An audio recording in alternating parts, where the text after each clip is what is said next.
എമ്പുരാൻ തിയേറ്ററുകളിൽ ഓളം സൃഷ്ടിച്ചുകൊണ്ട് പോയി മുന്നേറിക്കൊണ്ടിരിക്കുകയാണ്. കുറച്ച് നാളായിട്ട് മലയാള സിനിമയ്ക്ക് ഉണ്ടായിരുന്ന ഒരു ട്രൈ സീസൺ എമ്പുരാൻ വന്നതോടെ മാറി. ഇനി ഇപ്പം എമ്പുരാന് ശേഷം വെക്കേഷൻ ആഘോഷിക്കാനായിട്ട് വിഷു ഈസ്റ്റർ റിലീസുകളായി പുതിയ ചിത്രങ്ങൾ വരുന്നുണ്ട്. മലയാളത്തിൽ നിന്ന് 3, തമിഴിൽ നിന്നും ഹിന്ദിയിൽ നിന്നും ഓരോ ചിത്രങ്ങളാണ് റിലീസ് ചെയ്യുന്നത്. ഏതൊക്കെയാണ് നമുക്കൊന്ന് നോക്കാം. വിഷു റിലീസായി മലയാളത്തിൽ നിന്ന് വരുന്ന ഏറ്റവും പ്രമുഖ ചിത്രം എന്ന് പറയുന്നത് മമ്മൂട്ടിയുടെ ബസൂക്കയാണ്. ബസൂക്ക കുറച്ച് നാളായിട്ട് പ്രീ പ്രൊഡക്ഷൻ വർക്കുകളെല്ലാം നടന്നുകൊണ്ടിരിക്കുന്ന ചിത്രമായിരുന്നു. ഏകദേശം 40-50 കോടി രൂപ ബഡ്ജറ്റ് ഉണ്ട്. ചിത്രത്തിലെ പ്രധാന റോളിൽ മമ്മൂട്ടിയോടൊപ്പം തമിഴ് നടൻ സംവിധായകൻ കൂടിയായ ഗൗതം വാസുദേവ് മേനോനുണ്ട്. ഈ ഗെയിംസും മറ്റുമൊക്കെ ചുറ്റിപ്പറ്റിയൊരു കഥാപശ്ചാത്തലം മലയാളികൾക്ക് അത്ര പരിചിതമല്ലാത്തൊരു കഥാപശ്ചാത്തലമാണ് ബസൂക്കയ്ക്കുള്ളത്. ഒരു സീരിയൽ കില്ലറിനെ പിടികൂടാനായി ഒരു പോലീസുകാരനും ഒരു ബിസിനസ്സുകാരനും ഒന്നിക്കുകയും ഗെയിംസിലെ പുതിയ നൂതന രീതികൾ ഇതിനായി ഉപയോഗപ്പെടുത്തുന്നതുമാണ് ഈ ചിത്രത്തിന്റെ പ്ലോട്ട് എന്നാണ് അറിയാൻ കഴിഞ്ഞിട്ടുള്ളത്. ഏപ്രിൽ 10-ാം തീയതിയാണ് ചിത്രം റിലീസ് ചെയ്യുന്നത്. കൊച്ചിയായിരുന്നു ഈ ചിത്രത്തിന്റെ പ്രധാന ഷൂട്ടിംഗ് ലൊക്കേഷൻ.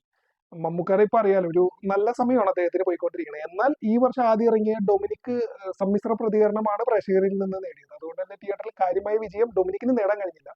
അപ്പൊ അതുകൊണ്ട് തന്നെ മമ്മൂക്കാടെ ആ ഒരു നല്ല സമയം, ഒരു 3-4 കൊല്ലമായിട്ടുള്ള നല്ല സമയം ബസൂക്കയിലൂടെ വീണ്ടും തുടരും എന്ന് നമുക്ക് പ്രതീക്ഷിക്കാം.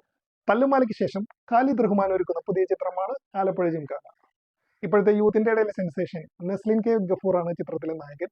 നസ്ലിനെ കൂടാതെ ലുക്മാൻ, ഗണപതി തുടങ്ങിയവരും പ്രധാന വേഷത്തിൽ ഈ ചിത്രത്തിലുണ്ട്. ആലപ്പുഴയും പരിസരവുമാണ് ഈ ചിത്രത്തിന്റെ പ്രധാന ലൊക്കേഷൻ. പഠിത്തത്തിൽ അത്ര വിദഗ്ധരൊന്നും അല്ലാത്ത +2 പഠിത്തം ഉപേക്ഷിച്ച് സ്പോർട്സ് കോട്ടയിൽ റെസ്ലിംഗ് പഠിക്കാൻ ചേരുന്ന ഏതാനും കുറച്ച് യുവാക്കളുടെ കഥയാണ് ആലപ്പുഴ ജിംഖാന പറയുന്നത്. ഏകദേശം 20 കോടി ബഡ്ജറ്റിലാണ് ഈ ചിത്രം ഒരുങ്ങുന്നത്. തല്ലുമല നമുക്കറിയാലോ, ഒരു ഭയങ്കര കളർഫുൾ ആയിരുന്നു, യൂത്തൊക്കെ ഭയങ്കരമായിട്ട് ഏറ്റെടുത്ത ഒരു സിനിമയാണ്. അപ്പൊ അതിനുശേഷം ഒരു ഓളം സൃഷ്ടിക്കാൻ വരുന്ന ചിത്രമാണ് ആലപ്പുഴ ജിംഖാന. ആലപ്പുഴ ജിംഖാനയും ഏപ്രിൽ 10-ാം തീയതി വിഷുവിനോടനുബന്ധിച്ച് റിലീസ് ഉണ്ട്. ഇപ്പൊ തുടർച്ചയായിട്ട് പടങ്ങൾ വിജയിച്ച് ഹിറ്റുകളിലൂടെ പോകുന്ന നായകൻ ആരാണെന്ന് ചോദിച്ചാൽ നിസ്സംശയം തന്നെ പറയാം, ബേസിൽ ജോസഫ്. ചെയ്യുന്ന സിനിമകളെല്ലാം ഒരു മിനിമം ക്വാളിറ്റിയിൽ വരികയും മിനിമം ബോക്സ് ഓഫീസ് കളക്ഷൻ അതിന്റെ പ്രൊഡ്യൂസർക്ക് അഷ്വറുകയും ചെയ്യുന്ന ഒരു നടനായി മാറിക്കഴിഞ്ഞു ബേസിലിൻ്റെതായി പുറത്തു വരുന്ന പുതിയ ചിത്രമാണ് മരണമാസ്. ഈ ചിത്രത്തിൽ ബേസിലിനോടൊപ്പം ബാബു ആന്റണിയും സുരേഷ് കൃഷ്ണയും ഒരു പ്രധാന വേഷത്തിൽ എത്തുന്നുണ്ട്. ചിത്രത്തിന്റെ ട്രെയിലർ കണ്ടപ്പോൾ നമുക്ക് അതിൽ നിന്ന് മനസ്സിലാക്കാൻ കഴിഞ്ഞതെന്ന് പറഞ്ഞാൽ ഒരു സീരിയൽ കില്ലർ, ഒരു റിപ്പർ ചന്ദ്രനെ പോലെ ഒരു സീരിയൽ കില്ലറും രാത്രി ഓടുന്ന ഒരു ബസ്, അതിനോടനുബന്ധമായി നടക്കുന്ന ഡ്രമാറ്റിക് ആയിട്ടുള്ള ചില സന്ദർഭങ്ങളും സംഭവങ്ങളും, അതാണ് മരണമാസ് പറയാൻ ഉദ്ദേശിക്കുന്നത് എന്നാണ് നമുക്ക് ആ ട്രെയിലർ കണ്ടപ്പോൾ തോന്നിയിട്ടുള്ളത്. നടൻ ടോവിനോ തോമസ് ആണ് ഈ ചിത്രത്തിന്റെ പ്രൊഡ്യൂസർ. അപ്പോൾ ബേസിന്റെ മറ്റൊരു ഹിറ്റ് ചിത്രം കൂടി ആയി മാറും മരണമാസ് എന്നാണ് നമ്മുടെ പ്രതീക്ഷ. ഏപ്രിൽ 10-ന് വിഷു റിലീസാണ് മരണമാസ്. വിഷു ഈസ്റ്റർ റിലീസായി അന്യഭാഷയിൽ നിന്ന് വരുന്ന ഒരു പ്രമുഖ ചിത്രമാണ് തമിഴകത്തിന്റെ തല അജിത് കുമാറിന്റെ ഗുഡ് ബാഡ് അഗ്ലി. മാർക്ക് ആന്റണിക്ക് ശേഷം ആദിക് രവിചന്ദ്രൻ സംവിധാനം ചെയ്യുന്ന ചിത്രമാണ് ഗുഡ് ബാഡ് അഗ്ലി.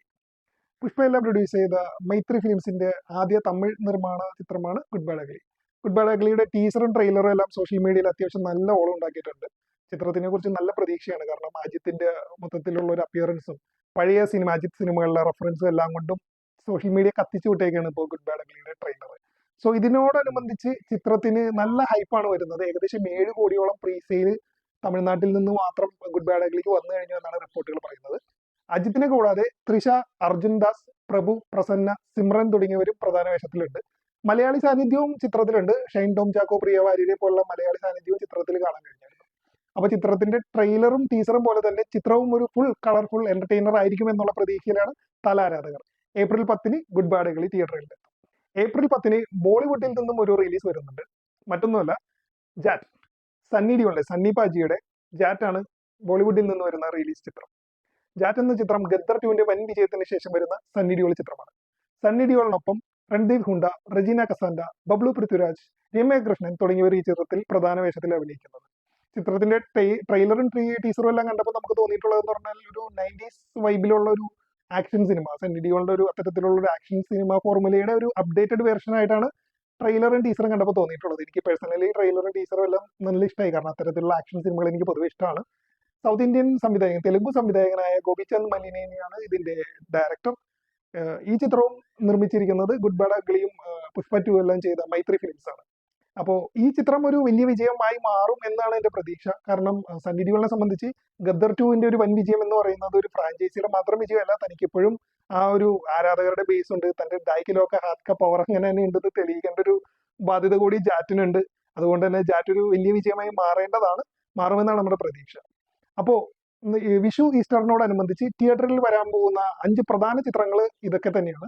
പിന്നെ ഇതിനോടൊപ്പം ചില ചെറിയ സിനിമകളും വരുന്നുണ്ടെന്ന് തോന്നുന്നു. പക്ഷെ അതൊന്നും ഒരു കൺഫേം അല്ല. അപ്പൊ അതുകൊണ്ട് തന്നെ നമുക്ക് കൺഫേം ആയിട്ടുള്ള സിനിമകളെ കുറിച്ച് മാത്രമാണ് നമ്മളിപ്പോൾ ഇവിടെ പറഞ്ഞിട്ടുള്ളത്. നിങ്ങളുടെ വിഷു ഈസ്റ്റർ സിനിമാ പ്ലാനുകൾ എന്തൊക്കെയാണ്? ഇതിൽ ഏതൊക്കെ സിനിമ കാണാനാണ് നിങ്ങളുടെ ആഗ്രഹം? കാണാൻ പോകുന്ന ഓർഡറിൽ ഒന്ന് കമന്റ് ചെയ്യും. അതുപോലെ കണ്ടു കഴിഞ്ഞാൽ നിങ്ങളുടെ അഭിപ്രായങ്ങളും തീർച്ചയായിട്ടും ഞങ്ങളെ അറിയിക്കാൻ മറക്കരുത്.